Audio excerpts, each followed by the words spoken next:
En el nombre del Padre, del Hijo y del Espíritu Santo. Amén. Del Santo Evangelio según San Juan. Al día siguiente vio Juan el Bautista a Jesús, que venía hacia él, y exclamó: Este es el Cordero de Dios, que quita el pecado del mundo. Este es aquel de quien yo he dicho: el que viene después de mí tiene precedencia sobre mí, porque ya existía antes que yo. Yo no lo conocía, pero he venido a bautizar con agua, para que él sea dado a conocer a Israel. Entonces Juan dio este testimonio: Vi al Espíritu descender del cielo en forma de paloma y posarse sobre él. Yo no lo conocía, pero el que me envió a bautizar con agua me dijo: Aquel sobre quien veas que baja y se posa el Espíritu Santo, ese es el que ha de bautizar con el Espíritu Santo.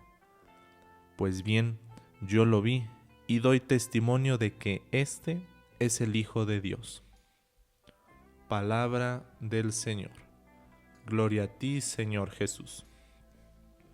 ¿Qué tal, familia? Soy Armando, misionero de la alegría, esperando se encuentren bendecidos y en alabanza, todavía experimentando la gracia de aquel que nos ha nacido, de aquel que ha venido al mundo para darnos vida nueva.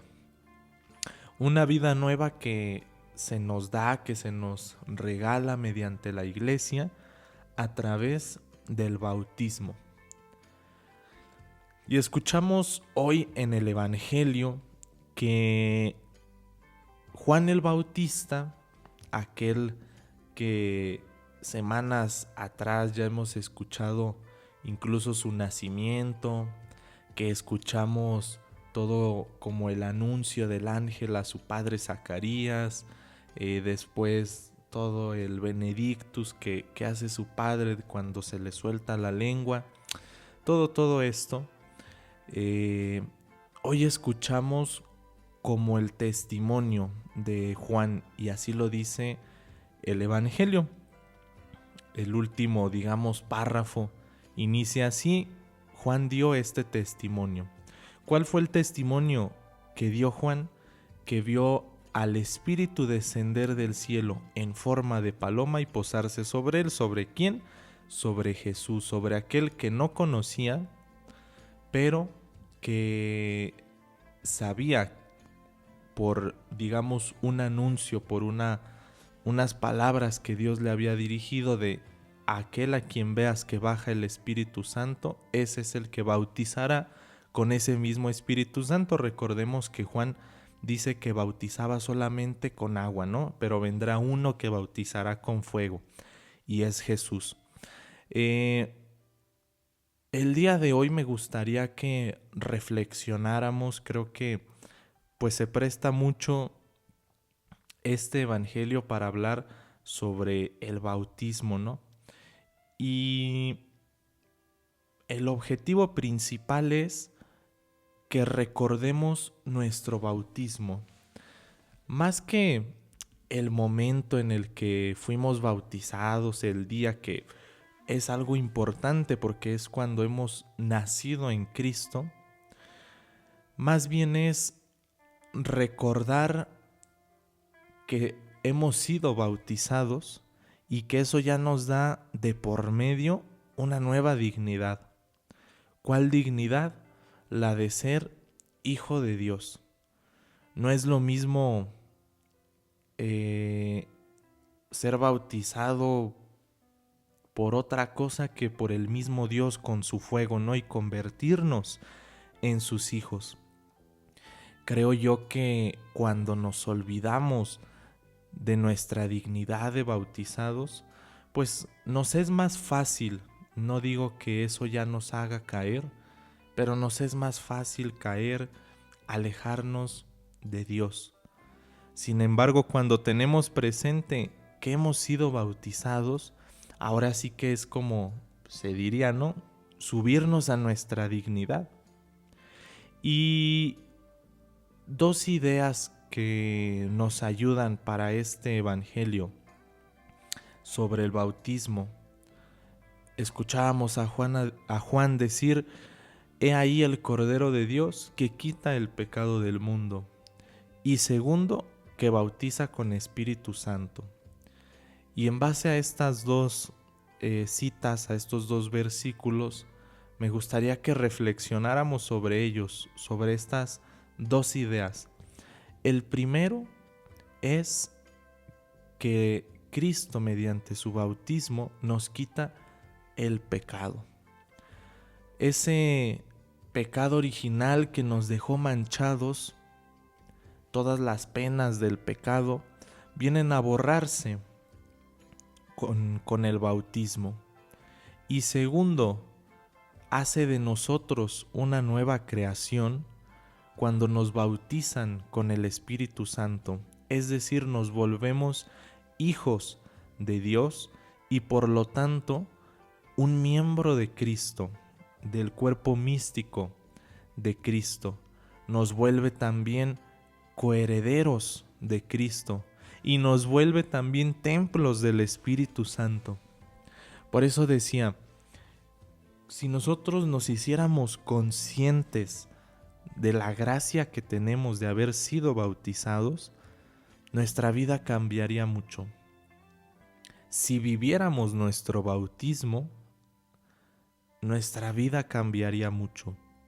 Por una parte, cuando fuimos bautizados, pues ya pasó lo de limpiar la mancha del pecado original. Pero esto nos abre las puertas a que no solo aquel día, sino todavía hoy y mañana, ese mismo Cordero nos siga perdonando nuestros pecados. Y qué importante es el reconocernos pecadores delante de aquel que es santo para que nos limpie, para que nos purifique. Porque bien sabemos que perfectos no somos, porque bien sabemos que nos equivocamos y que necesitamos de su gracia. Nadie está aquí para decir yo puedo solo. ¿Por qué? Porque necesitamos al mismo Cristo que nos limpie, que nos dé de su gracia. Y esa es la primera idea. Recordar nuestro bautismo para motivarnos a vivir el perdón de Dios.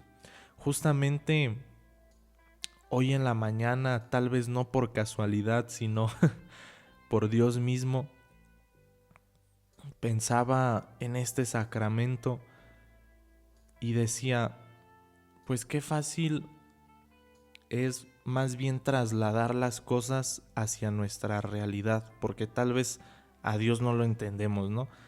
Pero pensaba, pues cuando nos peleamos con un amigo, con una amiga, cuando es con nuestros padres, pues a veces el sentimiento de ir a pedirles perdón viene sí cuando nos arrepentimos, pero no viene propiamente por un castigo. Y tal vez el pensar en nuestros amigos nos lo haga entender mejor, ¿no? El ir a pedirle perdón a un amigo no es porque ese amigo me castigue, sino porque sé que he ofendido, sé que pues se ha roto ahí como la amistad que había y me gustaría recuperarla, ¿no? Y entonces voy y pido perdón esperando que se recupere. Si no se recupera, pues bueno, ni modo, ¿no? Pero es esa la idea. Y si trasladamos esto a Dios, creo que ya nos ayuda mucho porque a veces hemos sido muy acostumbrados a confesarnos por el castigo. Pero creo que no es la idea del todo, sino confesarnos, es decir, pedirle perdón a Dios porque le hemos ofendido por quien es, porque hemos perdido su amistad.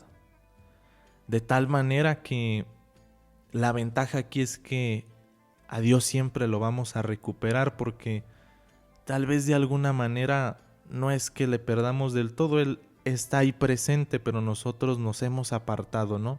Es la parábola del hijo pródigo. Y creo que esto ya nos ayuda a ir cambiando un poco nuestro chip, nuestra mentalidad, nuestra idea de la confesión. No ir a confesarme por el castigo que pueda merecer, sino porque reconozco que he perdido a una amistad. Pero para ello, pues es muy necesario reconocer a Dios como un amigo. Esa es la primera idea. Y segundo, decíamos entonces que mediante el bautismo somos una nueva criatura, una nueva creación. Y por lo tanto, además de ser hijos adoptivos de Dios, de participar de Él, de ser miembros del cuerpo místico de Cristo, de ser sus coherederos, también somos templos de su Espíritu. Y es aquí donde entra más la parte de la dignidad de decir, soy un templo del Espíritu Santo. Primero, pues si soy templo, tiene que habitar en mí, por lo tanto, pedir nuevamente el Espíritu Santo. Y segundo, para que viva en un templo digno, pues debo de cambiar algunas actitudes, debo de cambiar algunos malos hábitos, para que cada vez se embellezca más este templo. Cristo mismo nació en un pesebre, sí. Cristo no tiene miedo y el Espíritu Santo, que sigue siendo Dios, no le interesa si este templo que soy yo es el más digno para venir a habitarlo. Pero no nos podemos quedar solamente ahí. Es necesario dar un paso más y decir, voy a hacer más digno este cuerpo, este templo del Espíritu Santo. Gloria al Padre, al Hijo y al Espíritu Santo, como era en un principio, ahora y siempre, por los siglos de los siglos. Amén. Amado Jesús, quédate con nosotros. María, Reina de la comunidad, quédate con nosotros. Se los pedimos con todo el corazón. En nombre del Padre, del Hijo y del Espíritu Santo. Amén.